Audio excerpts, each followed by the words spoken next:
আপনি কি নিশ্চিত মাংস আপনার শরীরে নীরব ঘাতক হিসেবে কাজ করছে না?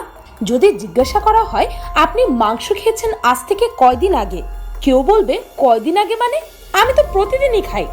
আবার কেউ বলবে এই তো কিছুদিন আগেই। যদিও এটি বলা যাবে না মাংসের কোনো উপকারিতা নেই, তবে প্রশ্ন হচ্ছে আমরা কি জানি এই মাংস খাওয়ার উপকারিতা বেশি নাকি অপকারিতাই বেশি? আর কিভাবেই বা শুরু হলো মাংস খাওয়ার এই প্রচলন?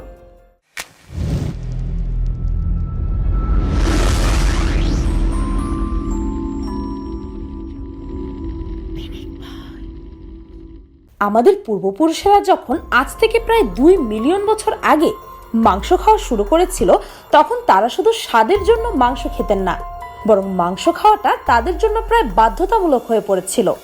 পরিবেশ পরিবর্তনের কারণে দেখা যেত যারা মাংস খেত না তাদের থেকে মাংস ভক্ষণকারীরাই বেশি দিন বেঁচে থাকতে পারতেন। এরপর আগুন আবিষ্কার হওয়ার পরই মাংসই হয়ে উঠল আদর্শ খাবার।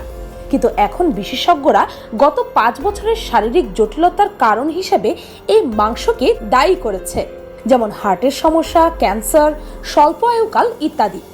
তাহলে কি আসলে মাংস আমাদের স্বাস্থ্যের জন্য খারাপ? বায়োলজিক্যালি আমাদের 3টি কারণে খাবার গ্রহণ করা উচিত: 1 শক্তির জন্য, 2 সেল উৎপাদনের জন্য এবং 3 রোগ প্রতিরোধ ক্ষমতা তৈরির জন্য। আমাদের শরীরের শক্তি উৎপাদন হয় মূলত 3টি মাইক্রোনিউট্রিয়েন্ট থেকে: ফ্যাট, কার্বোহাইড্রেট এবং প্রোটিন। কোষ তৈরিতে সবচেয়ে গুরুত্বপূর্ণ ভূমিকা পালন করে প্রোটিন, যা মাংস থেকে পাওয়া যায়। এছাড়াও এসেনশিয়াল অ্যামিনো অ্যাসিড, মিনারেলস যেমন আয়রন, ভিটামিন B12 ইত্যাদি মাংস থেকে পাওয়া যায়। শুধুমাত্র একটি ভিটামিন আমরা মাংস থেকে পাবো না, তা হলো ভিটামিন সি। আপনি যদি আবার সব শাকসবজি ছেড়ে শুধু মাংসই খেতে শুরু করেন, তাহলে খুব শীঘ্রই আপনি অসুস্থ হয়ে পড়বেন। কিন্তু মাংসের আরেকটি বড় সুবিধা রয়েছে, সেটি হলো দ্রুত হজম হওয়ার ক্ষমতা। মাংসে এমন কিছু নিউট্রিয়েন্টস রয়েছে যেগুলো অন্য শাকসবজির থেকে দ্রুত হজম করতে সাহায্য করে। যদিও শাকসবজিতে মাংসের তুলনায় আয়রনের পরিমাণ বেশি থাকে, কিন্তু তার শরীরের সাথে মিশতে অনেক সময় নেয়। এমনকি প্রতিকূল পরিবেশের সাথে টিকে থাকার লড়াইয়ে মাংসের কোনো জুড়ি নেই। তাহলে একদিক থেকে আমরা বলতে পারি মাংস আমাদের শরীরের জন্য ক্ষতিকর নয়, কিন্তু এর ক্ষতিকারক প্রভাবগুলো ডিপেন্ড করে মাংসটি কোন প্রাণীর আর কিভাবে তা প্রস্তুত করা হয়েছে। যখন ওয়েস্টার্ন ওয়ার্ল্ডে মাংস সম্পর্কে বলা হয়ে থাকে, তখন সেটাকে মাংসল টিস্যুকে বোঝানো হয়, যাতে রয়েছে প্রচুর পরিমাণে নিউট্রিয়েন্টস, কিন্তু ভিটামিন সির ঘাটতি রয়েছে। কেউ কেউ মাংস খুব পছন্দ করে। আবার মাছে পাওয়া যায় পলি আনস্যাচুরেটেড ফ্যাটি অ্যাসিড, যেমন ওমেগা 3, যা হৃদরোগ হওয়া থেকে বিরত রাখে এবং শরীর জ্বালাপোড়ার রোগ হওয়া থেকেও বিরত রাখে। আর বিশেষজ্ঞদের মতে আপনি নিশ্চিন্তে প্রতিদিনই মাছ খেতে পারবেন। মাংসের মধ্যে দ্বিতীয় সেফ মাংস হিসেবে মুরগির মাংসকে ধরা হয়ে থাকে, কিন্তু পোল্ট্রি মুরগির মাংসকে অনেকটা ক্ষতিকারক মাংস হিসেবে বিবেচনা করা হয়। পোল্ট্রি মুরগি প্রচুর পরিমাণে ফ্যাট কনজিউম করে, যা খেলে আমাদের শরীরে চর্বির পরিমাণ বেড়ে যাবে এবং হৃৎপিণ্ডের শিরায় উপশিরায় চর্বি জমে যাবে আর রক্ত চলাচলে বাধা তৈরি হবে। দ্রুত বৃদ্ধির জন্য এবং আয়তনে বড় হওয়ার জন্য এদের শরীরে বিভিন্ন ধরনের হরমোন এবং অ্যান্টিবায়োটিক দেওয়া হয়। আগে মুরগির মাংসে এসব হরমোন ও ওষুধপত্র ব্যবহার করা হতো না, এই জন্য এগুলো স্বাস্থ্যের জন্য ভালো ছিল, যার পুষ্টি পুরোপুরি পাওয়া যেত।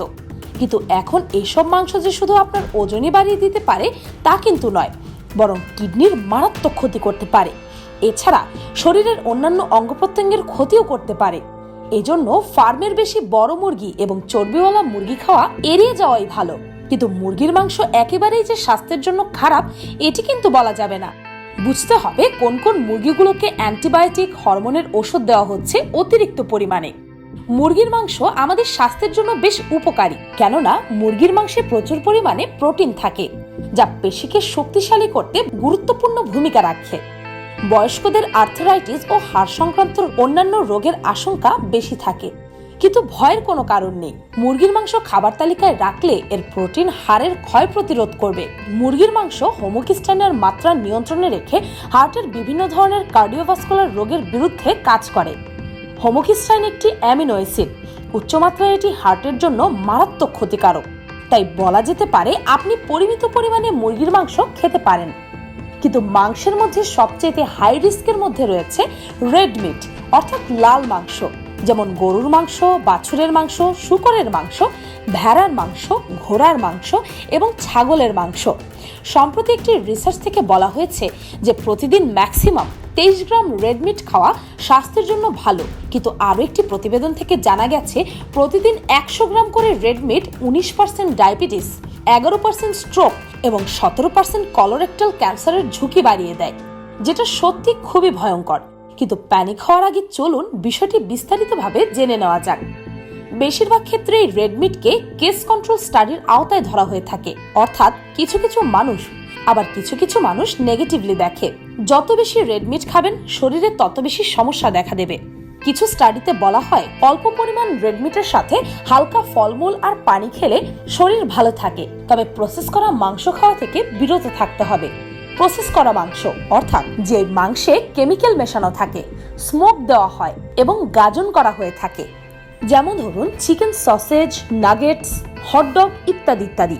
এগুলো খেতে অত্যন্ত সুস্বাদু হলেও এগুলো কিন্তু শরীরের জন্য অত্যন্ত ক্ষতিকারক। এগুলোতে থাকা কেমিক্যাল ডিএনএ ধ্বংস করে ফেলতে পারে, এমনকি পাকস্থলী ক্যান্সারও হতে পারে। WHO-র 8000 স্টাডি আছে গত 20 বছরে, এরা কলোরেক্টাল ক্যান্সার হওয়াতেও ভূমিকা রাখে।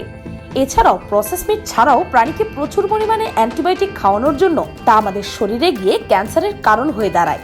যদি আপনি এগুলো খেয়ে থাকেন তাহলে এতদিন আপনার মারা যাওয়ার সম্ভাবনা ছিল 3% আর এবছর থেকে হবে 4%। তাই আমরা বলতে পারি অতিরিক্ত পরিমাণ মাংস খাওয়া স্বাস্থ্যের জন্য মোটেও ভালো নয়। পাবলিক স্টাডিজ সপ্তাহে 500 গ্রাম রেড মিট খাওয়ার অনুমতি দেয়। একজন আমেরিকান সপ্তাহে 1600 গ্রাম মাংস খায়, জার্মানিরা খায় 1100 গ্রাম, আর অন্যান্য দেশে আরো অনেক বেশি খাওয়া হয়ে থাকে। তাই আমি বলবো এবার থেকে অন্তত মাংস খাওয়ার ব্যাপারে সচেতনতা অবলম্বন করুন। পৃথিবীর সবকিছুরই যেমন খারাপ দিক থাকে তেমনি তার ভালো দিকও থাকে। প্রতিটি খাবারেরই ভালো দিক খারাপ দিক থাকে। আপনার বুঝতে হবে আপনাকে কতটুকু খেতে হবে। তাই সবসময় নিউট্রিশনিস্টরা বলে থাকেন পরিমিত খাদ্য গ্রহণের কথা। এখন আপনারা বলতে পারেন কিভাবে এটি করতে পারি। মাংস খাওয়া যেতে পারে চর্বি বাদ দিয়ে, তবে তা অবশ্যই অতিরিক্ত পরিমাণে নয়, কেননা আগেই বলা হয়েছে অতিরিক্ত কোনো কিছুই শরীরের জন্য ভালো নয়। বিশেষজ্ঞদের মতে সপ্তাহে 5 দিনের বেশি মাংস খাওয়াই উচিত নয়। মাংস খাওয়ার সময় সংযমী হয়ে নির্দিষ্ট পরিমাণ খান। এক্ষেত্রে দিনে 65 গ্রামের বেশি মাংস না খাওয়ার পরামর্শ দিয়েছেন বিশেষজ্ঞরা। সবসময় মাংস না খেয়ে মাংসের পরিবর্তে নজর দিন ফলমূল, মাছ ও শাকসবজির দিকে। নতুন কোনো রেসিপিও ট্রাই করে দেখতে পারেন।